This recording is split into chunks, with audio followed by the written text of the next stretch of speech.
यह रमज़ान का महीना चल रहा है, जो कि इस्लामी उपवास यानी रोज़ों का महीना है। सड़कें रोशन की गई हैं, बाज़ारों में व्यंजनों और पोशाकों की दुकानें तैयार हैं।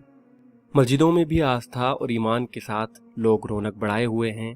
पूरे 30 दिनों तक दुनिया भर के मुसलमान भोर से लेकर सूरज डूबने तक खाने पीने से दूर रहते हैं। इस महीने का अंत इस्लाम के सबसे बड़े त्यौहार ईद उल फित्र से होता है। क्या वजह है जो रमज़ान इस्लामी कैलेंडर का इतना श्रद्धा वाला और आदरणीय माह है? क्यों इसे इस तरह का परंपरागत इस्लामी उपवास या रोज़ों के लिए चुना गया है? और दुनिया भर में मुसलमानों के लिए ये इतना खास और अहम क्यों है? लगभग 1400 साल पहले मक्का, जो वर्तमान में सऊदी अरब में है, वहाँ मोहम्मद नामक एक व्यक्ति जन्मे थे। वे ईश्वर द्वारा मनुष्यों के मार्गदर्शन के लिए दुनिया के अलग अलग हिस्सों में भेजे जाने वाले ईशदूतों और श्रृंखला के अंतिम ईशदूत थे। इन ईशदूतों या संदेशवाहकों को पैगंबर भी कहा जाता है। मोहम्मद ने जो ईश्वर के संदेश मनुष्य तक पहुंचाए, वे ईश्वरीय ग्रंथ यानी कुरान में संकलित हैं, जो कि उन पर 23 वर्ष की अवधि में अवतरित हुआ था। इस ग्रंथ का सबसे पहला भाग जो उन पर अवतरित हुआ, वह जिब्राइल नामक फरिश्ते अर्थात दूत के द्वारा रमज़ान के महीने में ही प्रकट हुआ था। रमज़ान की शोभा और महत्व का कारण कुरान है। केवल कुरान ही ईशवाणी नहीं है, बल्कि इससे पहले भी दूसरी किताबें और शास्त्र सर्वशक्तिमान ईश्वर ने विभिन्न ईशदूतों द्वारा इंसानों के लिए प्रकट की थी।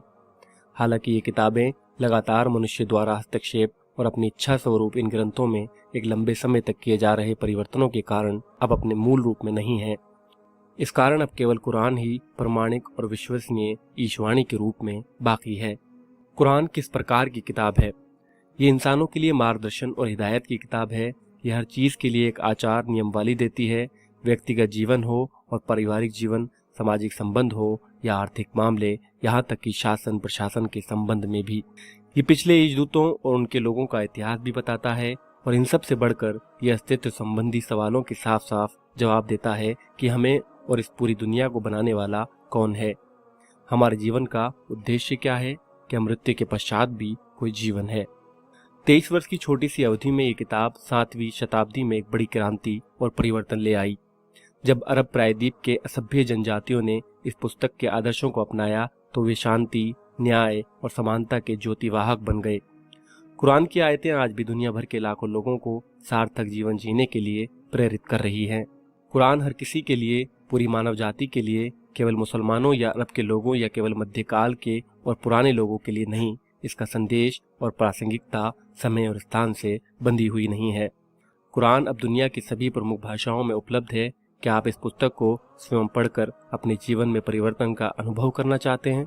अपनी निःशुल्क प्रति के लिए बिना संकोच हमसे संपर्क करें।